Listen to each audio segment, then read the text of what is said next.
Tengo un amigo de mi misma edad, mismo año, y le diagnosticaron Parkinson a los 30.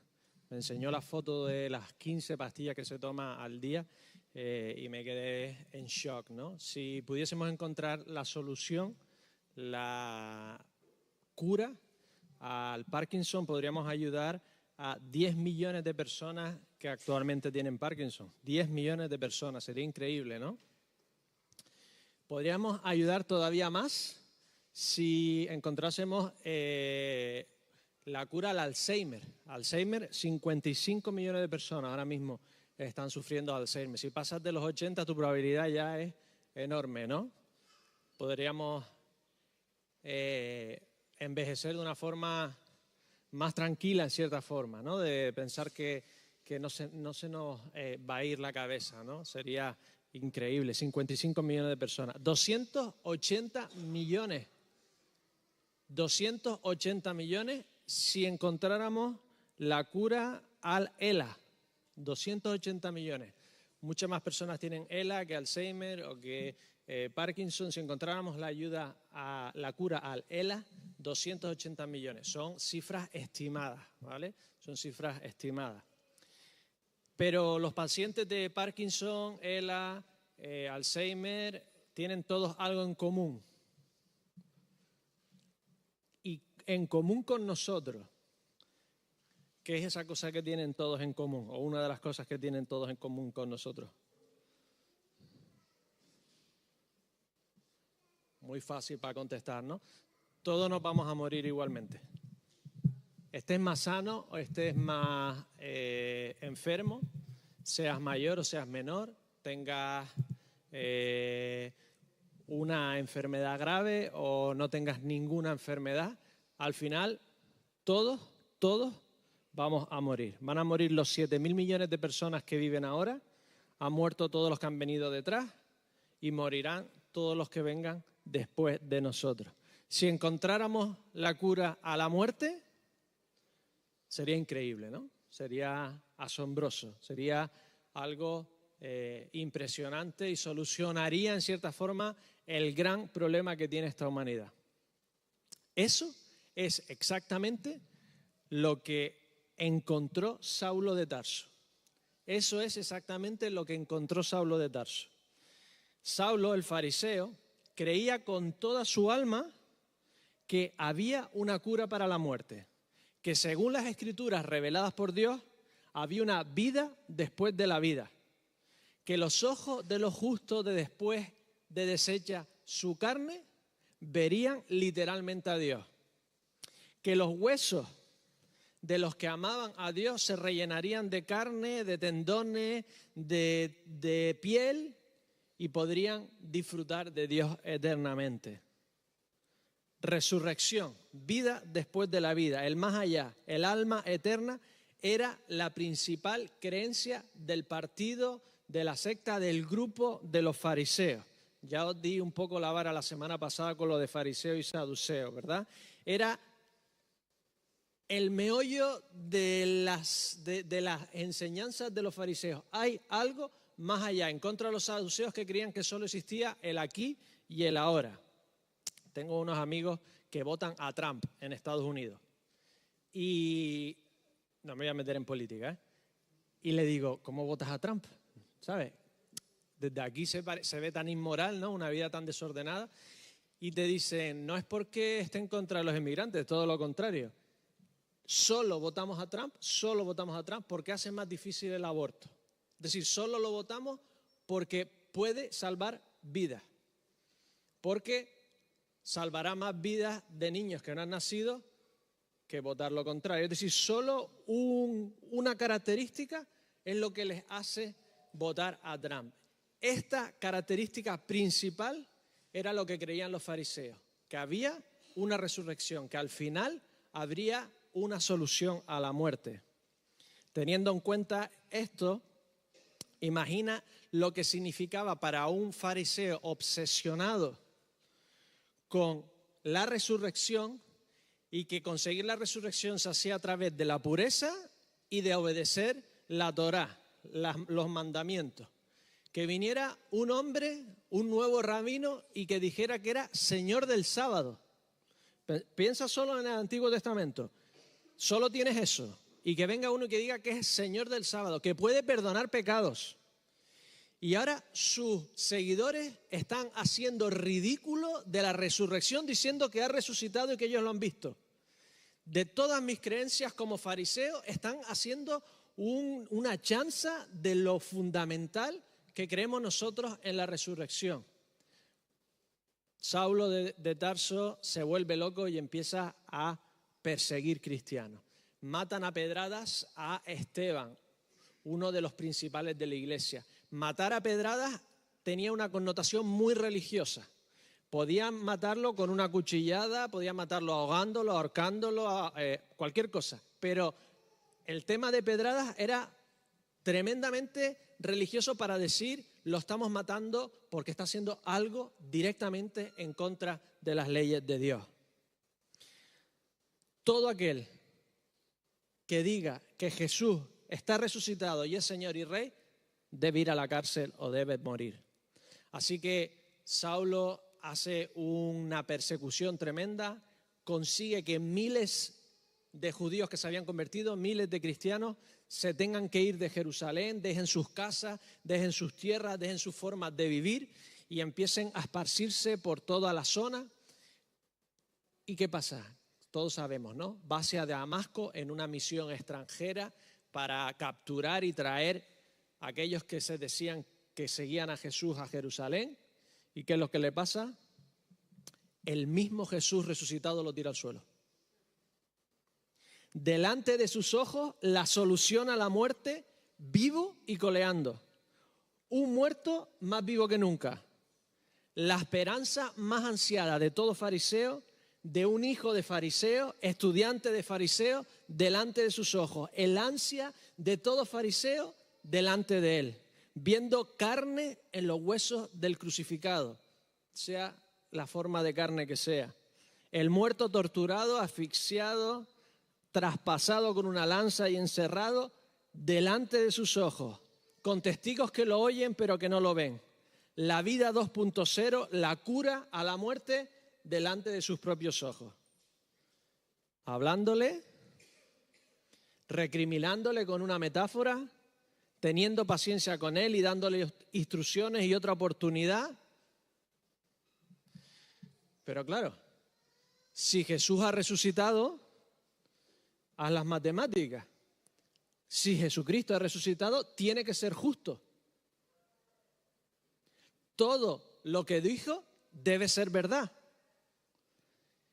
Si ves a Pablo predicando justo después de su conversión, empieza a predicar que Jesucristo es hijo de Dios. Si Jesús dijo que era hijo de Dios, si lo ves resucitado, es Él hijo de Dios. Es la salvación, es la solución a la muerte, es la salvación al mundo que por lo tanto afecta a todo humano. Y este Jesús resucitado manda a Pablo a predicar como apóstol a los gentiles y también a los judíos, siempre hacía a los dos. ¿Y qué es lo que le manda a predicar? Pablo, un fariseo, es decir, significa fariseo apartado, santo, creía que el verdadero pueblo de Dios eran solo los fariseos, solo aquellos que estudiaban la ley, seguían la ley, obedecían la ley y hacían las purezas, vivían una vida de pureza, no ya de la ley, sino pureza sacerdotal. Y él creía que para alcanzar esta resurrección solo se tenían que hacerse judíos y hacerse judíos fariseos, tenían que circuncidarse. Pero claro, mientras que está de retiro en Arabia, al sur de Judea, se pasa allí 3 años, está masticando lo que le ha pasado. Mientras tanto que él está allí, gentiles sin circuncidarse, sin lavar los vasos, comiendo bacon, haciéndose un batido de hamburguesa con leche, no se podía mezclar, en sábado reciben al Espíritu de Dios. Reciben al Espíritu de Dios igual que los cristianos judíos, igual que él mismo. Y esto significa que estos también serán resucitados. Toda su mentalidad, todas sus expectativas, todo lo que había aprendido, se cortocircuita. Y empieza a predicar el evangelio que conocemos hoy. Porque por gracia sois salvos, por medio de la fe. Y esto no es de vosotros, pues es don de, no por obra, para que nadie se gloríe. Toda la ley, todos los rituales, todo lo ha cumplido Jesús. Nosotros lo único que tenemos que hacer es tener fe en el sacrificio de Jesús. Y teniéndolo a Él, teniendo circuncidados el corazón, no el cuerpo, Dios nos hará andar mejor que en la ley. Nos hará andar a través del Espíritu, nos hará andar una vida que poco a poco se irá pareciendo a ese Jesús de Nazaret perfecto. Un mensaje universal. Ya no hay judío ni griego, todos podrán vivir esta vida de perdón de sus pecados a través del sacrificio de Jesús en la cruz y serán todos el verdadero pueblo de Dios. Ni por nacer en una familia sacerdotal, ni por ser como el fariseo, irreprensible, dice en Filipenses 3:6, delante de la ley, sino solo por la transformación de recibir al mismo Dios en tu vida a través de Jesucristo. Sus cartas nos han llegado hoy y llevaron el mensaje de Jesús y siguen transformando hoy a miles y miles de personas a través de sus cartas. Pablo modela el pensamiento de Occidente en los siguientes 2000 años y lo sigue modelando. Pablo promueve el mensaje de Jesús, la igualdad de las personas, destierra las supersticiones paganas, estimula la ciencia en cierta forma por quitarse las supersticiones, por creer en este Dios uniforme que hace la naturaleza, ayuda a los pobres, hace por primera vez en la historia que las personas solteras sean iguales a las casadas. Esto, hasta Pablo, la cultura lo veía un poco como una maldición. Extiende el mensaje del amor, de la liberación en Jesucristo. Y esto mejora el mundo y le da esperanza a todas las personas. Así que hoy celebramos aquí que intentamos, como Él, ser misioneros en este mundo, en donde estamos nosotros o enviando misioneros. Así que después tendremos una comida a las naciones, que lo que celebra es, una, que somos de diferentes naciones y a la vez todos los que creen en Jesús somos pueblo de Dios. Dos, vamos a recaudar fondos para seguir enviando hermanos y seguir enviando misioneros. Vamos a intentar seguir el trabajo que empezó Pablo. Vamos a intentar seguir llevando el elixir de la eternidad, la pastilla de la resurrección a toda esta humanidad. Así que, ¿qué es lo que hizo Pablo? ¿Cómo se expandió tanto? ¿Qué características tenía Pablo? Y lo vamos a estudiar, esta segunda parte de la predicación, de qué cosas buenas hizo Pablo.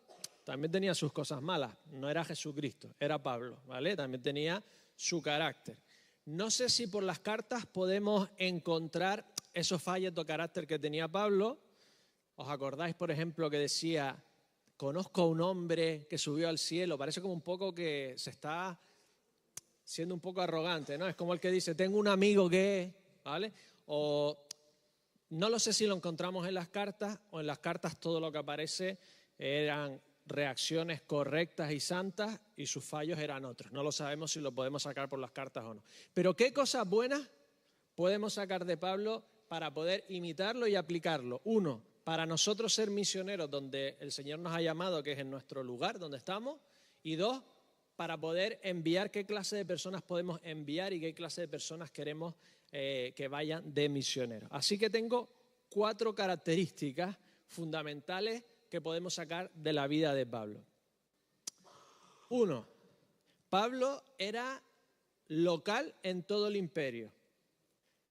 Por un lado era griego, había nacido en Tarso, era ciudadano romano, uno de los 5 millones de ciudadanos romanos que había en el imperio. Ser ciudadano romano te daba unas ventajas increíbles, desde poder utilizar las carreteras sin pagar, a llamar a la legión, a poder ir a juicio. Si tú no eras ciudadano romano, no necesariamente podías ir a juicio, te tenía que representar un ciudadano romano, tenía un montón de características. Y siendo de Tarso, sabía escribir griego, obviamente, tenemos las cartas en griego, sabría hablar latín, o lo que hablaran en la época, que era latín y se escribía en griego. Conocía a los poetas, vemos cuando va a Atenas que cita uno de sus poetas famosos, conocía la cultura, conocía la mentalidad, en definitiva era un romano de romanos. Pero por otra parte era un hebreo de hebreos, conocía perfectamente la mentalidad hebreo y por lo tanto pudo utilizar todas las sucursales de las sinagogas por todo el imperio para llevar el evangelio a todos lados, utilizando el trampolín de la sinagoga. Hebreo de hebreo, hijo de fariseo, circuncidado al 8º día. Se fue a Jerusalén seguramente de joven para aprender mejor el hebreo, que era el lenguaje cultico que se utilizaba en el templo. Estudió bajo uno de los fariseos más famosos de la época, Gamaliel. Era un hombre tremendamente inteligente y era capaz de utilizar sus dos características para poder llevar el evangelio a otros. Tenía un dominio de las escrituras hebreas, conocía los escritos griegos, su filosofía, etcétera, etcétera, etcétera. ¿Cómo lo podemos aplicar a nosotros? En misiones, intentar favorecer a los locales, trabajar con los locales, con las personas del lugar que conocen la mentalidad, la cultura, la forma de expresarse y la mejor forma de entender a las personas para poder encontrar ese común por el que podemos empezar a hablarle de Dios. Y si no eres local, como Pablo, que era un local en todo el imperio, un nativo de todo el imperio, pues si eres misionero, gente que tenga un corazón por adaptarse allí donde está, a la cultura a la que quieres predicar y hacerte más local que los locales. Pablo era muy judío, nunca perdió su interés por su pueblo, pero era capaz de adaptarse y de entender y de llevar el evangelio a aquellos que quería evangelizar. 2, por un lado era muy local, hay que adaptarse, hay que entender a las personas para poderles predicar. 2, tenía una formación exquisita. Como digo, era de Tarso, tenían un centro como una especie de universidad griega allí tremenda. Pablo domina la Septuaginta, la Biblia griega la utiliza de forma magistral. Y por otro lado fue a estudiar con Gamaliel. Tenía un concepto, una capacidad de entender el antiguo y de entender el romano para poder explicar lo que había pasado en ese siglo, cómo había llegado el Mesías judío y cómo se aplicaba a toda la sociedad. No solo eso, sino cuando empieza a predicar, es fantástico. Desde que se convierte empieza a predicar. No hay mejor misionero que el que acaba de conocer a Jesús y decírselo a todos sus amigos, familiares, etc. Pero después Pablo se pasa 3 años masticando, dándole vueltas a lo que había pasado, integrándolo en su pensamiento y consigue una especie de mentor, Bernabé. Bernabé es el que lo pone debajo de su ala, el que se lo presenta a los demás cristianos, a los demás apóstoles. Los demás creían que estaba haciéndose el cristiano para después arrasar por todo. Hubiese sido una buena técnica, ¿no? Hacerse el cristiano para después arrasar, pero no, era cristiano de verdad. Y es Bernabé el que lo lleva de misiones y le enseña esto de, oye, vamos a llevar el evangelio a todos lados. Es decir, es una persona discipulable. Tienen un conflicto, ¿se deben circuncidar los gentiles o no? ¿Se deben hacer judíos primero para creer en Jesús o no? Y va a Jerusalén a discutirlo, es decir, se adapta a la iglesia del momento o los que llevaban la iglesia del momento. Aplicación. Para misiones a la larga necesitamos gente formada. Mientras más mejor. Nosotros aquí, ¿qué intentamos hacer? Preparados para servir, formarnos lo mejor posible para poder hablar a los que tenemos alrededor. Si quieres ser cirujano, pero no vas a estudiar, eres un curandero. Si quieres ser misionero, estudia para misionero. Gente formada, gente que se forme para hacer lo que tiene que hacer. Que no sean nuevos creyentes. Pablo tuvo un periodo de madurez. Tuvo que, como un jamón, ¿no? curarse un tiempo ahí apartado para que fuese cogiendo y fuese integrando todo esto. Tienes que tener capacidad de ser modelado, de buscar mentores, de ser adaptado. Y que la iglesia sea la que los envía. Antioquía es lo que envía a Bernabé y a Pablo. Hablaremos un poquito más de eso. Punto 3. La primera era ser local, adaptarte. Segundo es formarte. Tercero es adaptarte. ¿Cómo se adaptaba Pablo para intentar llevar el evangelio a los demás? Por ejemplo, Saulo es un hombre hebreo que venía de su tribu. Su tribu era benjamita. El más famoso de la tribu de Benjamín, ¿sabes quién era? Saúl, el rey Saúl. Así que él se llamaba como Saulito, algo así, ¿no? Una como Paco, como Francisco Paco, ¿no? Una versión Francisco Fran, vamos a decir. Saúl, Saulo. ¿Qué pasa una vez que empieza en sus viajes misioneros? Tiene 3 viajes misioneros. Desde el primero empieza a ir a terreno gentil, a terreno romano, y de repente enseguida, desde el primer viaje misionero que se llamaba Saulo, su nombre hebreo empieza a llamarse Pablo, que es su nombre latín, que significa pequeñito. Según la tradición era un hombre pequeño. Segunda de Corintios nos dice que él mismo dice que hablan de él, que tenía una presencia despreciable. La tradición lo pone pequeñito y calvo. No sé por qué eso es despreciable. Pero según la tradición era pequeñito y calvo. Pero, ¿vale? Él, mira lo que dice para llevar a todos al reino de Dios. 1 Corintios 9:20. Me echo a los judíos como judíos para ganar a los judíos. A los que están sujetos a la ley, aunque yo no esté sujeto a la ley, como sujeto a la ley. Versículo 21. A los que están sin ley, como si yo estuviera sin ley. 22. Me echo débil a los débiles para ganar a los débiles. A todos me echo de todos, para que de todos modos salve a alguno. Para ser misionero hay que adaptarse lo máximo posible sin perder tu identidad a aquellos que quieres alcanzar. Tienes que adaptarte lo mejor posible a aquellos que quieres alcanzar. Tienes que entenderlos, tienes que saber cómo piensan, tienes que hacerte de todo para llegar a todo. Cuando hablo con buenos vendedores me ha pasado ya por lo menos 4 o 5 veces esto, que me resulta muy curioso. Lo primero, los buenos vendedores te cuentan historias personales, ¿no? Le hablas, no, es que el niño está en el colegio, porque mi hijo, no sé, y entonces ya te vas identificando, ¿no?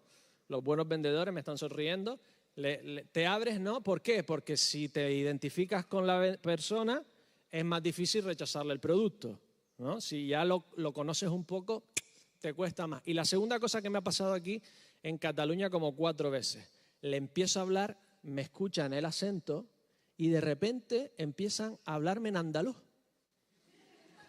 Su padre es de Córdoba, su abuela es de Jaén, y como me oyen, se adaptan a mí y empiezan a hablarme en andaluz, no sé por qué. Sí lo sé, ¿no? Porque intentan identificarse contigo, ¿no? Pablo tenía esa capacidad de, sin perder lo que era, adaptarse a todos para llegar a todos. Nosotros tenemos la tendencia, si me gusta, si me cae bien, le hablo. Si no me cae bien, me aparto, ¿no?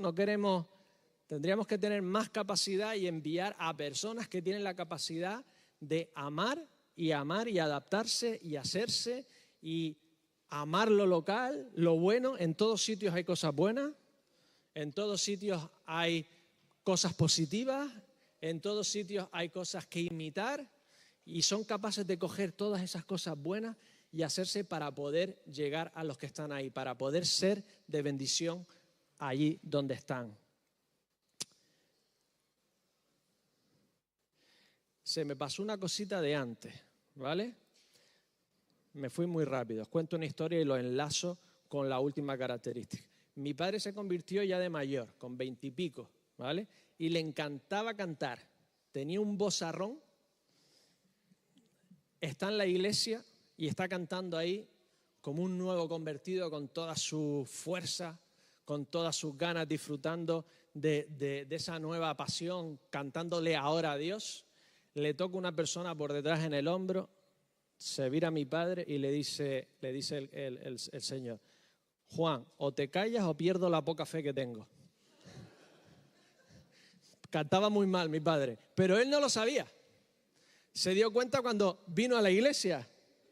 ¿Vale? Mi padre creía que era Pavarotti, pero cuando llegó a la iglesia se dio cuenta, los hermanos le dijeron, hermanito, cantarnos lo tuyo. ¿Vale? A Pablo no se va él solo como llanero solitario a predicar. A Pablo lo envía a Antioquía y después lo financia Éfeso y después pide financiación para la iglesia en Roma. Es decir, él iba de acuerdo y enviado por la iglesia. Si queremos salir, si queremos hacer, tenemos que ser reconocidos por los hermanos. No hay nada peor que tú creerte algo y que los demás no lo vean. No hay nada peor que tú hacerte tus ideas y creerte tus cosas porque el Señor me ha dicho y que los demás no lo vean en absoluto. No hay que enviar a aquel que te quieres quitar de encima, que también es una buena técnica. Hay que enviar a aquel que tú reconoces que tiene la capacidad y tiene el llamamiento y tiene los dones realmente para tocar corazones y ser usado. Cuarta, su carácter, y esto es principal. ¿Qué tipo de carácter tenía este hombre que lo hacía un candidato número 1 para ser el mejor misionero del mundo? Yo tengo 6 características, es el último punto, pero tiene 6 apartados, así que paciencia, ¿vale? Características de la personalidad de Pablo. ¿Cómo era Pablo? 1, era un líder nato y tenía gran iniciativa, era un líder.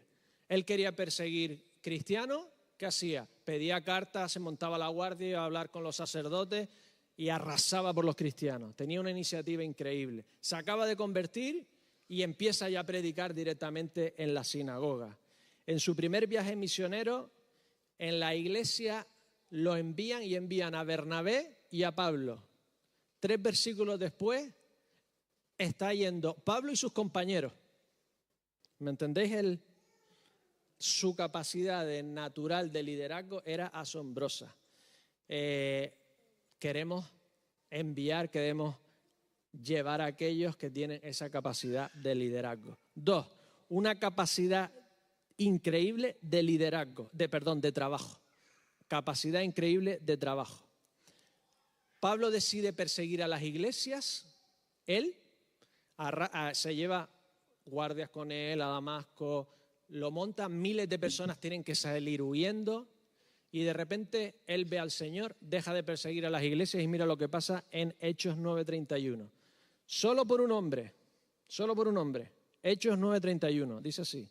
Entonces, las iglesias tenían paz por toda Judea, Galilea y Samaria y eran edificadas andando en el temor del Señor y se acrecentaban fortalecidas por el Espíritu Santo. Un solo hombre.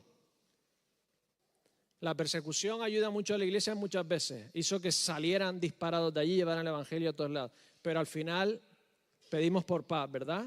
Para que podamos crecer, podamos madurar, podamos evangelizar, etcétera, etcétera, etcétera. Un solo hombre persigue, arrasa por miles, un solo hombre para.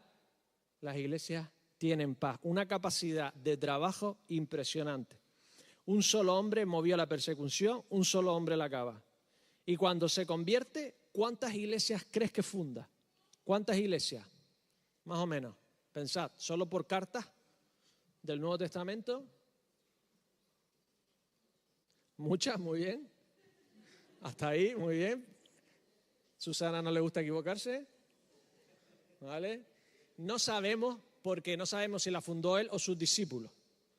Pero si la fundaba un discípulo, él ya le escribía. Pero más o menos se calcula, entre 9 y 20. Entre 9 y 20 iglesias. ¿En cuánto tiempo crees que lo hizo Pablo? Decidme más o menos. Desde que empezó en su primer viaje misionero hasta que se lo cargan. ¿Cuánto? ¿3 años? No, un poquito más. 16 años. En 16 años hace todo esto.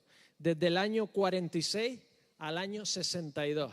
Año 46, acabadito Jesucristo de ser crucificado. Año 46 al año 62. 16 años hace un trabajo increíble. trabaja a tiempo y fuera de tiempo. La mayoría del tiempo lo mantienen las iglesias, pero tiene que trabajar, se pone a trabajar. La mayoría de sacerdotes, escribas, levitas tenían un trabajo aparte, carpintero, comerciante. Él hacía tiendas. Tienda era una de las formas más comunes de tener casa. Es como vivir en una roulotte. Pues vivía un montón de gente en tiendas de campaña, ¿no? Casetas, hacía casetas. Tenía que trabajar, trabajaba. Podía no trabajar, evangelizaba. Tenía que trabajar, trabajaba y evangelizaba. Era un hombre que tenía plan A, B y C y no paraba nunca de trabajar. No solo trabajaba era una persona muy trabajadora. No quieres enviar a alguien que no le guste trabajar, ¿no? No quieres vivir la vida siempre para las vacaciones. Tenemos que ser gente, tenemos una misión en esta tierra, ¿verdad? Hay que aprovechar el tiempo. Y eso es lo que queremos ser y lo que queremos enviar. Y una capacidad de sufrimiento mientras que lo hacía increíble. 2 Corintios 11, del 25 al 26. 3 veces he sido azotado con vara. 1 vez apedreado. 3 veces he padecido naufragio. 1 noche y un día he estado como náufrago en alta mar. Todavía no había el cambio climático. El agua estaba fresquita. ¿Vale? Fresquita, fresquita. 1 día y medio en el mar. En caminos muchas veces, en peligro de río, en peligro de ladrón. Es tal así que le están dando con vara, ha estado en la cárcel, lo tienen que bajar por la muralla, se salva por los pelos varias veces, bueno, por los pelos no, pero se salva varias veces en el último minuto. Es tal así que Jesucristo en Hechos 8:19 le tiene que decir: no temas sino habla y no calles, porque yo estoy contigo y ninguno pondrá sobre ti la mano para hacerte mal. Pablo, ya no te van a dar más palizas, tú no te preocupes, tú sigue hablando. Pero con la ayuda de Dios, Pablo era capaz de soportarlo todo. Una capacidad de sufrimiento que le dice a la iglesia: estoy sufriendo por vosotros lo que os falta a vosotros para sufrir por Cristo. Era un hombre trabajador e increíblemente sufrido. 4, tenía una relación cercana con Jesús. Se le aparecía y le hablaba a Jesús. Pablo muchas veces no decía, me han contado que decía, Jesucristo me ha dicho esto, esto y esto. Y se le aparece y se le aparece. Y no solo eso, Jesucristo, sino que continuamente tiene la guía del Espíritu Santo. En todo hecho, el Espíritu Santo me envió a, el Espíritu Santo abrió el corazón de, el Espíritu Santo no me dejó ir hasta el sitio, el Espíritu Santo no me impidió, por lo tanto creo que puedo ir. Tenía una conexión continua con Dios y de ahí sacaba toda su fuerza, todo su trabajo y todo lo que hacía. Eso es lo que queremos, ¿verdad? Acercarnos a Dios, hacerlo todo desde nuestra cercanía a Dios, y queremos enviar a personas que tengan una relación íntima, cercana y que dependan continuamente de Dios. 5. A la vez era tierno y a la vez era firme. 1 Tesalonicenses 2:7. Dice, antes fuimos tiernos entre vosotros, como la nodriza, como la niña, como la niñera, como la que cuida al bebé, que cuida con ternura a sus propios hijos. Tenía un corazón pastoral increíble. Es tal así que las cartas que nosotros nos encontramos, la mayoría son escritas desde la cárcel por su interés en las iglesias. No paraba nunca y tenía un cuidado, oraba por ellos continuamente, los tenía siempre presentes, dice en otra ocasión. Pero por otro lado, Gálatas 5:12. ¿Os acordáis de los judaizantes que querían que los gentiles se hicieran primero judíos para después creer en el Mesías judío? Tenía su lógica. El Mesías al final era judío, ¿no? Así que, pero claro, Pablo había visto que después de él seguir tanto esfuerzo en la ley, que los gentiles sin todo esto se convertían y tenían a Dios que decía, ¿estáis locos? ¿Vas a volver a eso? Y mira lo que les dice, Gálatas 5:12. Ojalá se mutilasen los que os perturban, ojalá se corten algo. Ya estaban circuncidados, yo no sé qué estaba pensando Pablo que se cortaban. Yo creo que estaba diciendo, ojalá se... O sea, tenía esa capacidad de ternura increíble y a la vez esa capacidad de decir las cosas claras y de decir lo que estaba mal, quitad de en medio a aquel que está con la mujer de su padre. Esa capacidad de tener ese equilibrio entre ternura y firmeza. Y una de las cosas que más me gusta y es la última. Y esto va casi en contra de todo el ambiente actual. Pablo nunca se vio como una víctima. Efesios 3:1 está en la cárcel y dice: por esta causa, yo Pablo, prisionero de Cristo Jesús por vosotros los gentiles. ¿Prisionero de Roma? Yo no soy prisionero de Roma. ¿Prisionero por culpa de los judíos que me están persiguiendo? Yo no soy prisionero de los judíos. Yo soy un agente, un embajador especial de Jesucristo que me ha enviado detrás de líneas enemigas y me tiene aquí específicamente para que yo le pueda predicar el evangelio a las autoridades romanas. Yo no soy una víctima. Todo lo que me pasa está en manos de Dios. Todo lo que me pasa, Dios tiene control sobre lo que me está pasando. Nada de lloriqueo. Nada de oren por mis desgracias y que me saquen de la... Nunca pide ni que lo saquen de la cárcel. Piden que le ayude a predicar en la cárcel. Y desde la cárcel lo que le da es ánimo a los que están libres. Y lo que le dice es, Dios sabe lo que está haciendo. Dios lo tiene todo bajo control. Dios me ha predestinado para hacer esto. Nada de este mundo malo y cruel. ¿Por qué Dios permite todo esto, lo que me está pasando, cuando te estoy sirviendo y te estoy dando todo lo que... ¿Por qué a mí si yo te estoy sirviendo? Sino, gloria sea a Dios que puedo sufrir por Él. Una actitud completamente lejana al lloriqueo y al soy víctima de todo y me ofendo por todo, al este ambiente de que somos todos víctimas de algo. Víctimas hay, pero en Cristo no podemos sentirnos nunca víctimas de nada, porque la verdadera víctima fue Él que murió por el pecado de todo el mundo. ¿Cómo lo aplicamos? Los mejores misioneros dependen completamente de Jesús, son líderes por naturaleza, proactivos, eficientes en su vida secular y después en su vida misionera. No quieres enviar a aquel que dice, me voy a dedicar a esto porque es que no se me da otra cosa, no soy capaz de hacer ninguna otra cosa, así que a ver si me envían a algún lado.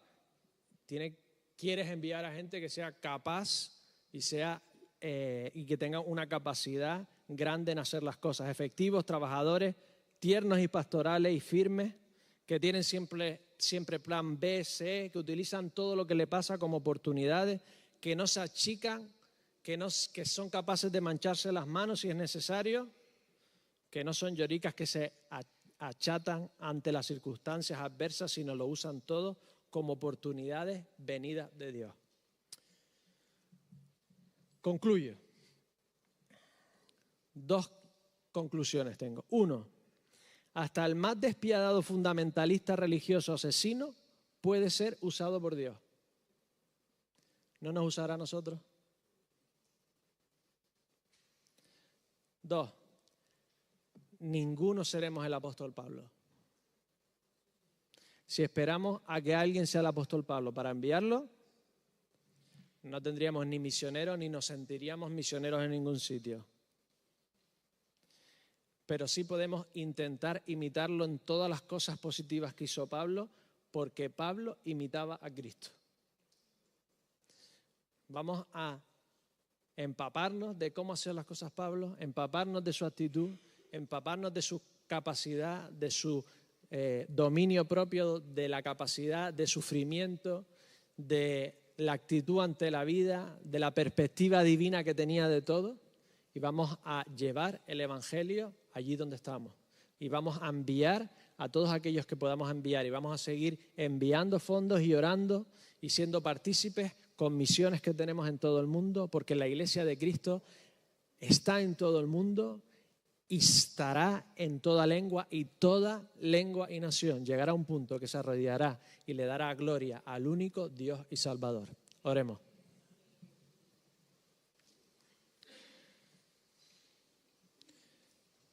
Dios de los cielos, gracias, Señor, por utilizar a hombres como Pablo, Señor. Gracias porque